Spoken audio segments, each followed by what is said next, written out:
इस बात की खुशी भी है, इस बात का संतोष भी है कि मोदी जी के नेतृत्व में 2014 का जो संकल्प पत्र और 2019 का घोषणा पत्र में किए एक एक वादे को गारंटी के तहत पूरा करने का काम किया। मैं आदरणीय नरेंद्र मोदी जी का धन्यवाद करता हूँ। जिनका कोई नहीं होता उनका मोदी होता है। ऐसे मैं कहूँगा देश के अंदर पहले प्रधानमंत्री हुए हैं जिन्होंने ऐसे बढ़ के और करके दिखाया। आज मैं कहूँगा कि गरीबों परिवारों की सेवा के लिए अगले 5 वर्षों तक मुफ्त राशन दिया जाएगा 80 करोड़ लोगों को। मुफ्त गुणवत्ता इलाज के लिए आयुष्मान भारत का विस्तार करके निःशुल्क स्वास्थ्य सेवा जारी की जाएंगी। हर घर में नल से स्वच्छ जल सुनिश्चित करेंगे। पीएम उज्ज्वल योजना का विस्तार, घर में गैस सिलेंडर पहुँचाने का काम किया जाएगा। पीएम सूर्य पर मुफ्त बिजली योजना के माध्यम से हर महीने मुफ्त बिजली उपलब्ध कराएंगे लगभग 1 करोड़ लोगों को। इसी प्रकार से मध्यम वर्ग परिवारों के जीवन से जुड़े हर आयाम पर काम करेंगे। मध्यम वर्गीय परिवारों का बड़ा सपना होता है अपना घर। मध्यम वर्ग को कम कीमत पर अच्छी गुणवत्ता के लिए घर मिलेंगे। 4 करोड़ के लगभग उन्होंने मोदी जी ने मकान दिए, घर दिए हैं और 3 करोड़ का और हमने इस प्रकार का अगला सिस्टम रखा हुआ है। इसी प्रकार से नारी शक्ति के लिए, शक्तिकरण के लिए 3 करोड़ महिलाओं को लखपति दीदी बनाने के लिए सख्त किया जाएगा। गंभीर बीमारी जैसे कि anaemia, breast cancer, cervical cancer आदि रोगों की रोकथाम के लिए स्वास्थ्य सेवाओं का विस्तार किया जाएगा। युवाओं का अवसर, पेपर लीक रोकने के लिए प्रेरित कड़े कानूनों को लागू किया जाएगा।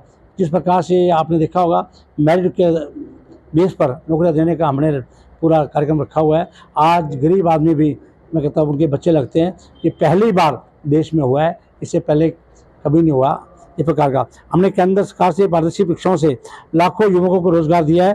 पारदर्शिता पर फोकस किया जाएगा। इसी प्रकार से वरिष्ठ नागरिकों का आयुष्मान भारत में कवर किया जाएगा। वरिष्ठ नागरिकों को तीर्थ यात्रा के लिए विशेष कार्यक्रम आयोजित किए जाएंगे। डिजिटल और पोषण नेटवर्क के माध्यम से सभी सरकारी सुविधाओं को लाभ दिया जाएगा। किसानों का सम्मान, बीज से बाजार तक किसानों की आय बढ़ाने के लिए प्रयास किए जाएंगे। प्राकृतिक खेती के लिए नए आयाम लाए जाएंगे। अनाज खरीद के लिए एमएसपी का प्रसार और किसी के अवस्था में फसल बीमा की व्यवस्था करेंगे।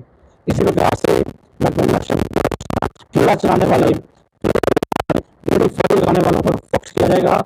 इन सबको ई के माध्यम से सरकार की सुविधाएं दी जाएंगी। इसी प्रकार से इन वर्गों के व्यक्तियों के जीवन से जुड़े सारे आयामों पर ध्यान दिया जाएगा। छोटे व्यापारी और एमएसएमई के लिए डिजिटल क्रेडिट विकसित किए जाएंगे। सबका साथ सबका विकास, भगवान बिरसा मुंडा की 150वीं जयंती के उपलक्ष्य में सन 2025 को जनजातीय गौरव वर्ष के रूप में मनाएंगे। आदिवासी संस्कृति को सजाने के लिए विशेष ध्यान किया जाएगा। समाज के सभी वर्गों की आकांक्षाओं को ध्यान में रखा जाएगा। विश्व बंधु भारत, भारत प्रथम की विदेश नीति से अनुरूप भारत के हितों को आगे बढ़ाया जाएगा। योग और आयुर्वेद के लिए विशेष स्तर पर मान्यता प्राप्त प्रमाण पत्रों की व्यवस्था स्थापित की जाएगी। दुनिया भर में उत्सव के साथ साथ रामायण उत्सव मनाएंगे। उग्रवाद पर कड़ा प्रहार जारी रखा जाएगा। साइबर सुरक्षा के क्षेत्र में भी एक नई एजेंसी की स्थापना की जाएगी। सीए कानून को लागू किया जाएगा। समृद्ध भारत, 2004 में भारत की अवस्था का 11वें स्थान पर थी, 2014 में भी 11वें स्थान पर थी। मोदी जी के 10 साल के भारत की अवस्था को 5वें स्थान पर ले आए और अगले कार्यकाल में भारत की दुनिया की तीसरी सबसे बड़ी अर्थव्यवस्था बनेगा। ग्लोबल मैन्युफैक्चरिंग हब बनेगा भारत। भारत को ग्लोबल मैन्युफैक्चरिंग हब बनाने की गारंटी देते हैं और हर बड़े क्षेत्र जिससे रोजगार उत्पन्न होते हैं और आर्थिक गतिविधियाँ बड़े उसके ऊपर पूरा फोकस करेंगे। विश्व स्तरीय इंफ्रास्ट्रक्चर बनाना, फिजिकल, डिजिटल और सोशल इंफ्रास्ट्रक्चर पर बीते 10 वर्षों में पूरा ध्यान दिया जाएगा। इससे नागरिकों का जीवन सुगम होगा। अगले कार्यकाल में भी इंफ्रास्ट्रक्चर का विस्तार को पूरा ध्यान दिया जाएगा। टेलीकॉम कनेक्टिविटी की दिशा में 5G नेटवर्क का विस्तार किया जाएगा। 6G डेवलपमेंट में भारत एक अग्रणी भूमिका निभाएगा। शहरों के निवासियों को जीवन को आसान बनाने के लिए आवश्यक कदम उठाए जाएंगे। बड़े शहरों के आसपास सैटेलाइट टाउनशिप के निर्माण को प्रोत्साहित करेंगे। शहरों का परिवहन अनुकूल बनाने के लिए ग्रीन स्पेस विकसित करेंगे। विरासत में काशी विश्वनाथ कॉरिडोर की तरह धार्मिक और संस्कृति स्थलों के विकास के लिए नई परियोजना शुरू करेंगे। अयोध्या का सर्वांगीण विकास करेंगे। सुशासन, सिविल कानूनों का कार्यान्वयन किया जाएगा। भारतीय न्याय संहिता को लागू किया जाएगा। स्वच्छ भारत, नए एम्स और विभिन्न नए जिले स्तरीय मेडिकल कॉलेजों के माध्यम से पूंजी और पीजी मेडिकल शिक्षा में सीटें बनाएंगे। पिछले दशकों में 15 एम्स 315 मेडिकल कॉलेज स्थापित किए गए हैं। पूरे देश को अच्छी स्वास्थ्य सेवा उपलब्ध कराने के लिए एम्स के नेटवर्क को और मजबूत करेंगे। जन औषधि केंद्रों का विस्तार करके सभी नागरिकों का अच्छी दवाइयाँ कम दामों पर उपलब्ध कराएंगे। शिक्षा के क्षेत्र में नई शिक्षा नीति में प्रथम स्तर से लेकर कॉलेजों में हर स्तर के छात्रों को अच्छी शिक्षा उपलब्ध कराई जाएगी। कौशल विकास को शिक्षा के साथ सुनिश्चित किया जाएगा। खेल के विकास में हर खेल में भारत के युवाओं को आगे बढ़ाने की गारंटी। 2036 के ओलंपिक खेलों की मेजबानी के लिए तैयारी की जा रही है। आधुनिक खेल प्रशिक्षण सुविधाएं एवं खेल से जुड़ी आधारभूत संरचनाओं का विस्तार किया जाएगा। भारत के हर क्षेत्र में विकास की गारंटी देते हैं। नॉर्थ ईस्ट से जुड़ना, शिक्षा, स्वास्थ्य, विकास और शिक्षा सुनिश्चित की जाएगी। पहाड़ी क्षेत्रों के संतुलित विकास के लिए स्थानीय स्थिति के अनुसार मास्टर प्लान तैयार किया जाएगा। भारत में डिजिटल तकनीकी के विकास में लीड है, इस लीड को बेकार रखा जाएगा। भारतीय अंतरिक्ष स्टेशन और भारत का दूसरा लॉन्च कॉम्प्लेक्स स्थापित करेंगे और भारत को लीडिंग स्पेस के रूप में स्थापित करेंगे। पूरे देश में रिसाइकलिंग कार्यक्रम को बढ़ावा देंगे। भारत की नदियों के पुनर्जीवन के लिए नए कानून। नक्सलवाद को खत्म करने के लिए उचित कार्य किए जाएंगे। नक्सलवाद की समस्या को जड़ से मिटाने के लिए मोदी सरकार पहले भी वचनबद्ध थी और उनको मुख्य धारा में लाना इस सरकार का मुख्य लक्ष्य है। कल भी 29 नक्सलियों को हमारे सुरक्षा बलों ने ढेर कर दिया। तो मैं ये कहूँगा, मोदी जी ने जो कहा वो करके दिखाया। 24 घंटियाँ तो आदरणीय प्रधानमंत्री नरेंद्र मोदी जी ने अभी संकल्प पत्र में दी है, इसको हम अगले 5 वर्षों में इसको पूरा करेंगे, ऐसा मैं कहूँगा। आप सबने मेरी बात को सुना, आप सबका बहुत बहुत धन्यवाद। और ये हमारा संकल्प पत्र था भारतीय जनता पार्टी का, ये हमने रखा है और जो मोदी जी ने कहा है वो करके दिखाया है। मोदी जी ने स्पष्ट कहा है, इनका कोई नहीं होता, उनका मोदी होता है। ऐसे वर्ड के द्वारा हम कहेंगे भारतीय जनता पार्टी अब लोकसभा के इलेक्शन लड़ने जा रही है और मैं दावे से कहूँगा आप सबके सहयोग से मैं कहूँगा भारतीय जनता पार्टी हरियाणा प्रदेश के अंदर 10 की 10 सीटें जीतेगी। मोदी जी ने जो कहा वो करके दिखाया है, दिखाएंगे या दिखाया है। लेकिन कुरुक्षेत्र की बात करें, कुरुक्षेत्र में 2014 और 19 में भारतीय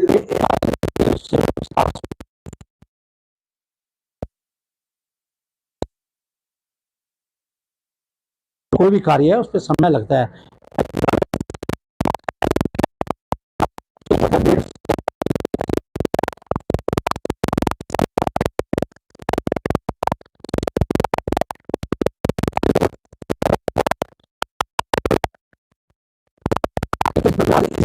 ये भी हमारा नाम क्या है। इसके साथ साथ मैं कहना चाहूँगा बाईपास हमारे शहर को बहुत जरूरी है, उसके लिए हरियाणा गवर्नमेंट ने बाईपास पास कर दिया है और भारतमाला 2 में रखा गया है। जैसे ये 4 क्षेत्र खत्म होगी जून जुलाई में भारतमाला 2 में ये भी हमारा बाईपास भी पास हो जाएगा। सुधा जी, भारतीय जनता पार्टी ने नवीन जिंदल को उतारा है चुनाव पर। देखिए, विपक्ष का कार्य है किसी पे उंगली उठाना, मैं कहूँगा पर्सनली किसी पे नहीं उठाना चाहिए। अपने विकास आगे आप क्या लेके आओ, आपका एजेंडा क्या है 5 साल, आप क्या डेवलपमेंट कराएंगे, क्या आपका विजन है, इन बातों को लेकर इलेक्शन लड़ना चाहिए। हमारा जो कैंडिडेट है वो अगले 5 साल का विजन लेके चल रहा है कि मैं क्या करूंगा, किस प्रकार से उस क्षेत्र को अंतर्राष्ट्रीय स्तर पे लेके जाएंगे। देखिए, मैं यहाँ पर विधायक भी हूँ और वो मेंबर पार्लियामेंट यहाँ पर बनने जा रहे हैं। हम मिलकर, हमारी पूरा संगठन मिलकर, हम सभी मिलकर इसको कार्य को आगे बढ़ाएंगे। मैं इसी सवाल को आगे बढ़ा। देखिए, ये हमारी एजेंसी है, उन्होंने किस प्रकार से उनकी जिस प्रकार का उन्होंने किया होगा, इन्वेस्टिगेशन हुई होगी, इन्वेस्टिगेशन के अंदर जो बात आई होगी उनके पास होगी, वो दूध का दूध पानी का पानी आपके सामने आ जाएगा। कोई बात उठ सकती है, ये नहीं होता किसी के आरोप तय हो गए, आरोप किसी पे लगे हैं। इन्वेस्टिगेशन कंपनी हमारी सीबीआई है, आपकी ईडी है, वो अपना कार्य कर रही होगी। अगर कोई ऐसी बात होगी आपके सामने आ जाएगी। मोदी जी इस बात को छुपाने वाले नहीं है। मोदी जी जो कहते हैं वो करके दिखाते हैं। किस प्रकार से उन्होंने कंट्रोल किया बड़े बड़े लोगों के ऊपर, ये अपने आप में देखने वाली बात है। ये भी बात उठ रही है जी, ईडी के डर से नवीन जी को यहाँ भेजा गया है तो इलेक्शन लड़ना। देखिए, विपक्ष का काम है किसी के ऊपर उंगली उठाना। मैं बार बार कहूँगा, विपक्ष क्या है जी, इनको भेजा है, ये डर रहे हैं, जनता देख रही है। नवीन जिंदल जी बहुत बड़े मार्जिन से जीत रहे हैं, मैं दावे से कहता हूँ। उनका जब जाते हैं ना लाखों के जो में युवा, किस प्रकार से उसे सेल्फी करा रहे हैं, किस प्रकार लोग उनके कार्यक्रम में आ रहे हैं अपने आप में। और 25 तारीख को हम बता देंगे क्या दूध का दूध क्या पानी है, कौन कहाँ पे खड़ा है, ये बिल्कुल आपको पता लग जाएगा। हमारा मैं तो कहूँ भारतीय जनता पार्टी का पन्ना प्रमुख है, हमारे जिला अध्यक्ष है, हमारे उनके शक्ति केंद्र प्रमुख है, उनका तो कोई जिला अध्यक्ष नहीं नाम पार्टी का। और कांग्रेस तो छोड़ के भाग गई, मैदान छोड़ गई, कांग्रेस का कोई जिला अध्यक्ष नहीं है, मैदान छोड़ के भागी, आप पार्टी को टिकट दे दिया। और उनका जो मुख्यमंत्री जो अभी साहब इस प्रकार से किया कि हरियाणा प्रदेश के अंदर आने वाले विधानसभा में 90 की 90 सीटों पर लड़ेंगे। अरे कांग्रेस तो वैसे खत्म कर दिया आपने, करे वो कहां से वोट दिला देंगे जिनके तो आप कह रहे हो आप पार्टी 90 की 90 सीटों पर लड़ेगी। ये यहाँ पे स्टेटमेंट देके गया आपके सामने, बताओ आप मीडिया के लोग थे नहीं यहाँ पे, आप लोग सभी लोग वहां थे। तो भाई इनकी लड़ाई है, कांग्रेस ही इनकी कोई भी वोट नहीं दिलाएगा। देखते रहना आप क्या होगा इनके साथ, कितनी बुरी बनेगी, ये आपस में लड़ के मर जाएंगे आम पार्टी और कांग्रेस वाले। अभी तक कांग्रेस ने हरियाणा प्रदेश के अंदर एक भी सीट डिक्लेयर नहीं करी, बताइए डर रहे हैं, उनको डर है भारतीय जनता पार्टी से। और हमने कभी 10 सीटें डिक्लेयर कर दी। हम प्रधानमंत्री नरेंद्र मोदी जी के नेतृत्व में जिस प्रकार से उन्होंने कार्य किए हैं, उनके नेतृत्व में हम भारतीय जनता पार्टी पूरे प्रदेश के अंदर इलेक्शन लड़ रही है। 10 की 10 सीटें हम हरियाणा प्रदेश की जीतेंगे, ये मैं आपको वादा करता हूँ। आपने पूर्ण बहुमत की बात किया, वैसे चौटाला का तो एक कौन लेंगे 30,000 तो जिंदा लेके जाएंगे, 30 लेके जाएंगे। देखिए ये सब मजाक की बातें हैं, खुशी के ऊपर करने की बातें हैं। आप भी इतने बड़े पत्रकार हो, मुझे भी शोभा नहीं देती किसी के बारे 30,000 वोटें, ये तो आप ही समझते हो कहाँ पे हार जीत होगी, कितना वोट बैंक कौन लेगा, सब पता है, आपको भी पता है, मुझे भी पता है, जनता भी जानती है, हैं जी। तो ये आने वाला पता है 25 तारीख जब हो जाएगा ना, पोलिंग हो जाएगी,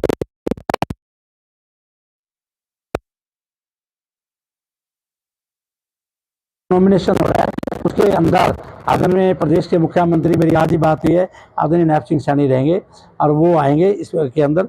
अभी कोई सेंट्रल लीडर की बात नहीं, ये तो नॉमिनेशन फाइल करने जा रहे हैं। उसके बाद हमारे सेंट्रल जब भी हम डिमांड रखेंगे, यहाँ से हमारे जिला अध्यक्ष रवि प्रधान जी बैठे, रविंद्र सागवान जी, सभी लोग हम पार्टी के बैठे हैं। हम लोग जब जो भी डिमांड रखेंगे उनसे बैठकर कैंडिडेट के साथ सलाह करेंगे, तो बड़ा चेहरा भी आएगा, हमारी डिमांड के ऊपर बात रहेगी। प्रधानमंत्री जी ने पूरे देश से एक संकल्प यात्रा के लिए पहले सुझाव दिए और उन सुझाव को इकट्ठा करके एक संकल्प पत्र जो भारतीय जनता पार्टी ने तैयार किया, उसके बारे में हमारे थानेसर से विधायक और हरियाणा सरकार में मंत्री पत्र के जो ताकि लोगों को, जनता को पता लगे कि जो आगे वाला विजन क्या है, जो माननीय मोदी जी का 2047 में जो विकसित भारत का सपना था, कैसे उन्होंने अपने हर पॉइंट को जो देश को आगे बढ़ा सकता है वो संकल्प पत्र में लिया। तो इसी नाते आज एक प्रेस कॉन्फ्रेंस जो रखी गई थी और उसमें बड़ी डिटेल से जानकारी हमारे राज्य मंत्री श्री सुभाष सुदानी जी थे, हमारे साथ उपस्थित थे हमारे मीडिया के पैनलिस्ट रविंद्र सागवान जी, जिला में उपाध्यक्ष सुशील राणा जी, विनीत क्वात्रा जी, श्रेयस वत्स जी जो मीडिया देखते हैं। और भारतीय जनता पार्टी सदैव चुनाव के मोड में रहती है और अब इसके नाते आप देख भी रहे होंगे लगातार हमारे जो प्रत्याशी हैं नवीन जिंदल जी के, उनके कार्यक्रम डेली कार्यक्रम है उनके। अब पीछे आपने देखा होगा एक दिन अभी एक बड़ा कार्यकर्ता सम्मेलन 4 विधानसभा में संपन्न हुआ, उसके बाद मंडियों के उनके दौरे हुए। इसके साथ साथ अब जो कार्यकर्ता हैं और जो कोई टीम उनके साथ जुड़ी हुई है, उनके साथ चाय के प्रोग्राम में, कल पेवा विधानसभा में थे, आज सुबह लाडवा के हैं, कल पेवा के हैं। तो लगातार भारतीय जनता पार्टी इसमें लगी हुई है। Thank you.